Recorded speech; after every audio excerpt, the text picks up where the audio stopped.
Hello, it's Dr. Bettina Honen here from Nip in the Bud. We had a question from the parent of a 13-year-old who says that her son is constantly undermining and picking on his 10-year-old sister. It makes her miserable at home. People keep saying it's an older brother thing, but this mum says, I don't see why this should be. It just feels like bullying.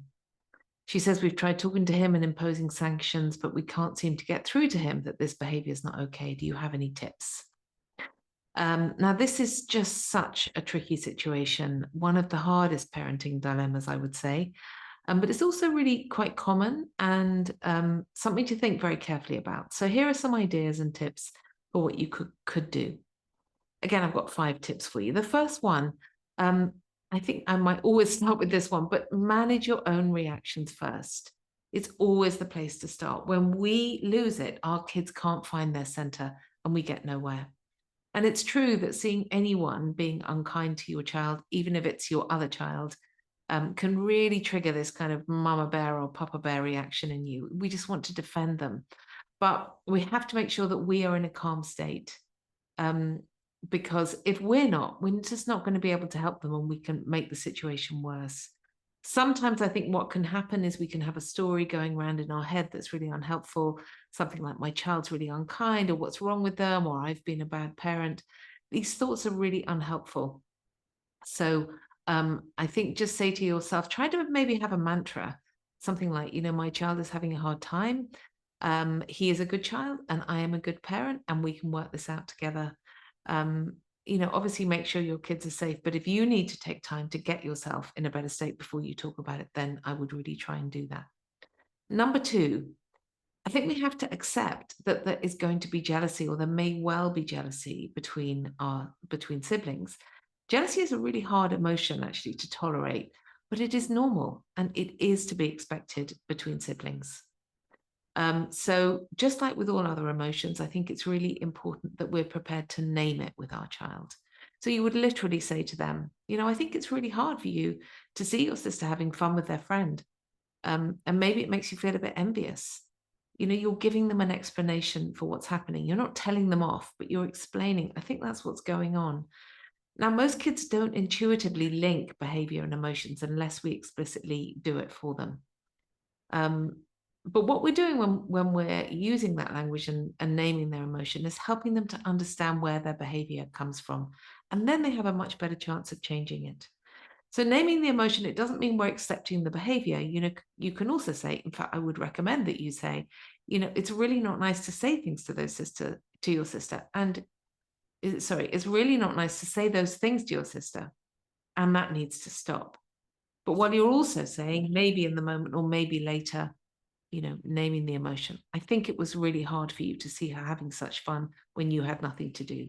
It makes the child feel understood, and then they're much more likely to listen, and we're much more likely to change their behavior. Number 3, I would try to think of them as having underdeveloped skills rather than this being a character defect or there's something wrong with my child.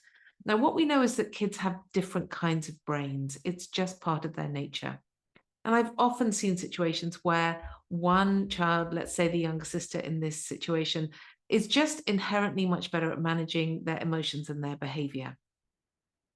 What that means is that they don't get in so much trouble, and it can feel like they are more loved just because the parents are not shouting at them so much, or they just don't irritate people quite as much as the other child. Obviously, we do love all of our children as much as we love the other child, but that is how it might feel like to the child who is not very good at managing their behavior and their emotions. So we help our kids in that respect by naming their emotions and by thinking of them as just having underdeveloped skills and maybe helping them to develop those skills. We're joining them in their battle rather than abandoning them and just giving them a punishment or a timeout. They do much better when we help them. I mean, in the moment, you just have to get through when emotions are high, but later on, naming the problem, talking about how they probably felt, and talking to them about a different way in which they could manage that emotion. The fourth tip I have is to set things up in a preventative way, if at all possible. Now, all parents will know when there are tricky situations that might come up. So, for example, if the younger sister is having a friend over for a play date, and you know that your son is likely to maybe be a bit envious about that, then I would get in early and organize something for him to either get him engaged in another activity or put some time aside yourself to be with him when you know that he's going to struggle in that way.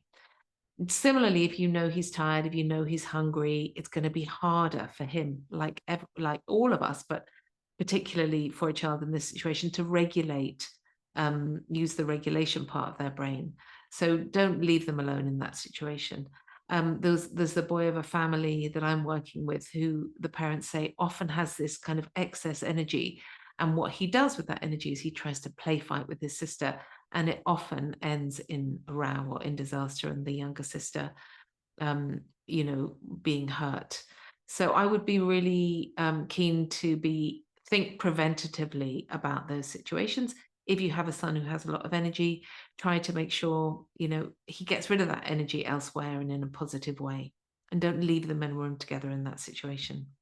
And then finally, this is a tip I think, again, I would say often, but try to have one-to-one time with each child. It's an invaluable way of connecting with your child, and particularly for these kids who struggle to manage their behavior. They're unkind to others or they're causing problems, which is something they're working on. When you put time aside for them in this positive way, it really helps in terms of them feeling better about themselves and them feeling more connected to you. So this should be a regular time. You have no agenda, there are no phones, and the spotlight is on each child individually. It shows them how important that you are to them. They begin to trust that time, and then they can bring problems to that time to that time that you have together. As they begin to trust it. I mean, they may not want to talk about problems, and that's absolutely fine too. They may just want to play with you, but just being together is really invaluable. And for some kids who are, acting out in their behavior, it does tell us that they are struggling. So even though we want to go towards punishment, we have to think about going towards connection and building our relationship with them. Now, I know these tips are really hard to implement, and I appreciate that a lot of parents are stressed and very busy. So be kind to yourself as well. Be compassionate, get support where you can. Start with one thing.